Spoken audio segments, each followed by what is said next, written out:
Panjagutta పిఎస్లో నమోదైనటువంటి phone tapping కేసులో నిన్న Nampally court ముగ్గురికి బెయిల్ మంజూరు చేసింది. అయితే ఆ కేసు పెట్టినటువంటి చక్రధర్ గౌడ్ అసలు ఎవరు? ఆయన వెనకాల ఏమైనా బలమైన నాయకుడు ఎవరైనా ఉన్నారా? బలవంతంగా ఏదైనా పార్టీ ఆయనతో కేసు ఏమైనా పెట్టించిందా? అసలు ఆయన వెనుక ఉన్న కథా కమామిష ఏంటి? ఈ కేసు వెనకాల పూర్వపరాలను మనం తెలుసుకునే ప్రయత్నం చేద్దాం.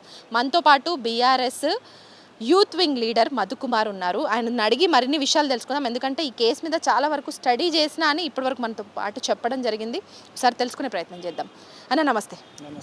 అసలు ఏంటి నిజంగా ఈ చక్రధర్ గౌడ్ అనే వ్యక్తి తెర మీదకి ఎందుకు వచ్చినట్టు? ఆల్ ఆఫ్ సడన్ ఆయన హరీష్ రావుని టార్గెట్గా చేసుకొని ఫోన్ ట్యాపింగ్ కేసును పంజగుట్ట పిఎస్లో నమోదు చేశారు. బట్ ఈ కేసు నిలుస్తుందా నిలవదా? నిజంగా సాక్ష్యాలు ఆధారాలు చక్రధర్ గౌడ్ దగ్గర ఉన్నాయా? అసలు ఎవరైనా చక్రధర్ గౌడ్ అనేటోడు ఒక క్రిమినల్. దొంగ నోట్లు ముద్రించి అమ్మాయిలను హెరాస్ చేసి ల్యాండ్ గ్రాబింగ్, వాని మీద లేని కేసులు లేవు. వాడు ఒక దొంగ. ఆ దొంగను తనని తాను కాపాడుకోవడం కోసం ఏదైనా ఒక పార్టీ అండ చూసుకోవడానికి కోసం అందులో భాగంగా ఏం చేసిండు? ఫస్ట్ బీజేపీలో జాయిన్ అయ్యిండు. బీజేపీలో జాయిన్ అయ్యి టికెట్ అడిగితే టికెట్ వాళ్ళు ఇవ్వలేదు. అక్కడి నుంచి వెళ్ళి బీఎస్పీలో చేరిండు. 2024లో చిత్తుగా ఓడించారు హరీష్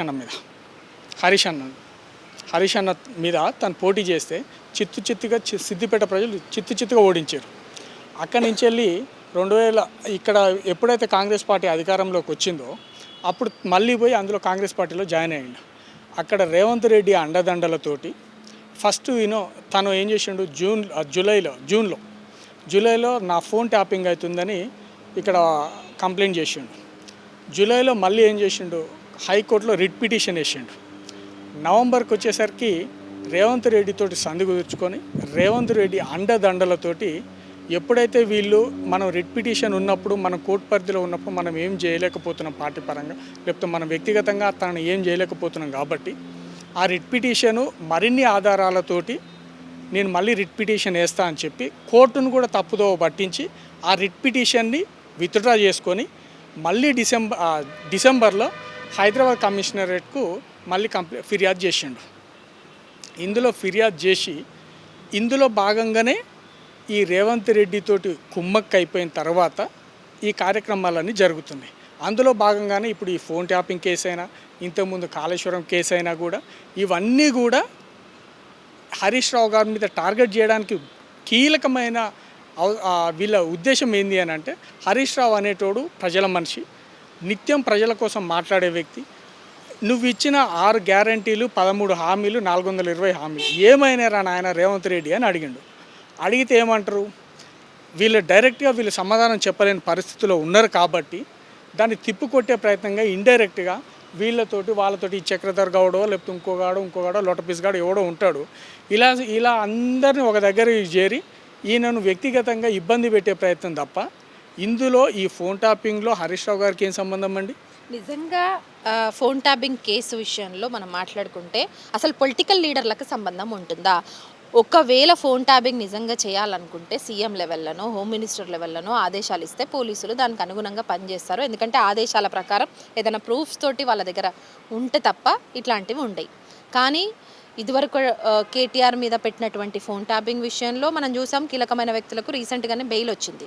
సో ఇప్పుడు మళ్ళీ హరీష్ రావు మీద వ్యతిరేకంగా మాట్లాడమని బెదిరింపులు కావచ్చు, బూతులు తిట్టడం కావచ్చు, ఇట్లా వాళ్ళని ఇరికించే ప్రయత్నంలో భాగంగా ముగ్గురిని అరెస్ట్ చేయడం, ఆయన ఏదైతే వంశీకృష్ణ ఉన్నాడో ఆయన అఫిడవిట్ ఆధారంగా నిన్న నాంపల్లి కోర్టు వాళ్ళకి బెయిల్ కూడా మంజూరు చేసింది.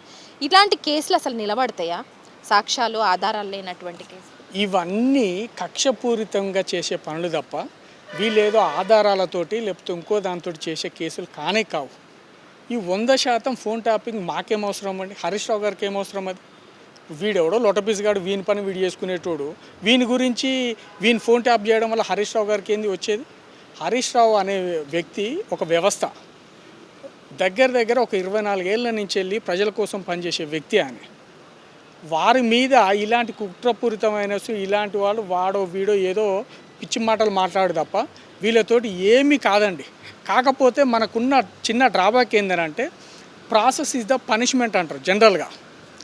ఈ ప్రాసెస్లో జరిగేటప్పుడు వీళ్ళకి ఈ టైం ఇవ్వకుండా ప్రజలలోకి పోకుండా ఏదో అడ్డుకట్ట వేసి మనం ఏదో అప్పటికప్పుడు చునకానందం పొందే ఆలోచనలో ఉన్నారు తప్ప వీళ్ళు ఎన్ని కేసులు పెట్టినా ఇంకెంత ఇబ్బంది పెట్టినా కూడా హరీష్ రావు గారు ఇంకా రెట్టింపు ఉత్సాహంతో పనిచేస్తారు తప్ప ఇలాంటి పిచ్చి పిచ్చి ఆలోచనలకు వెనక తగ్గడమో లేకపోతే భయపడమో అలాంటి ఏమీ ఉండవు.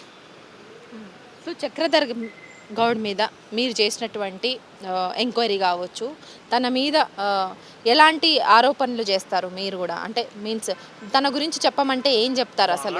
ఈ కేసు విషయంలో ఇంకా ఫర్దర్గా ఇప్పుడైతే బెయిల్ వచ్చింది, సో పోలీసులు కూడా కొంత వ్యవధి అడిగారు, ఒక వారం రోజుల పాటు. సో ఫ్యూచర్లో ఎలా ఉండబోతుంది, ఎలా ఎదుర్కోబోతున్నారు మీ నాయకుడు? మా నాయకుడు డెఫినెట్గా మా నాయకుడికి సంబంధం లేని కేసు అది.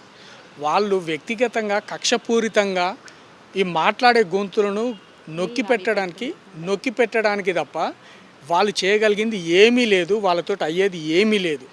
ఇది కేవలం తను మా ప్రభుత్వాన్ని ప్రశ్నిస్తున్నాడు కాబట్టి ఎదురుజాడి చేసే ప్రయత్నంలో భాగంగానే ఈ కేసులన్నీ వస్తున్నాయి. కానీ హరీష్ రావు గారికి ఫోన్ ట్యాపింగ్ కేసుకి ఏం సంబంధం అండి? ఇది సంబంధం లేని విషయాలు ఇవన్నీ. ఏమవుతుందిరా నాయన, నువ్వు రైతులకు రుణమాఫీ చేస్తా అని చెప్పినావు, చేసినవా? చేయలేదు. అది కూడా హరీష్ రావు గారు ఇనిషియేట్ తీసుకొని నిన్ను 100కు 100 సార్లు అడిగితే తప్ప నువ్వు చేయలేకపోయినా. పార్షియల్గా చేసిన రుణమాఫీ కూడా అది కేవలం హరీష్ రావు గారు నీ వెంటబడ్డారు, కేటీఆర్ గారు నీ వెంటబడితే తప్ప నువ్వు చేయలేదు. So as a youth wing లీడర్గా మీరు ఏం చెప్తారు? అంటే ఇలాంటి ప్రశ్నిస్తే అక్రమ కేసులు అనేటువంటి విధానాన్ని ఎట్లా చూస్తారు? దీని విషయంలో మీ యూత్ని ముందుకు తీసుకుపోయే విషయంలో కావచ్చు, ఎట్లుండబోతుంది మీ కార్యాచరణ? ఇంతకుముందు ఈ రేవంత్ రెడ్డి సర్కారు ఎలా ఉందనంటే ప్రశ్నిస్తే కేసులు, నిలదీస్తే అరెస్టులు. ఇంతకుముందు డాక్టర్ ఎర్రవల్లి శ్రీనివాస్ గారిని కూడా అరెస్ట్ చేసారు.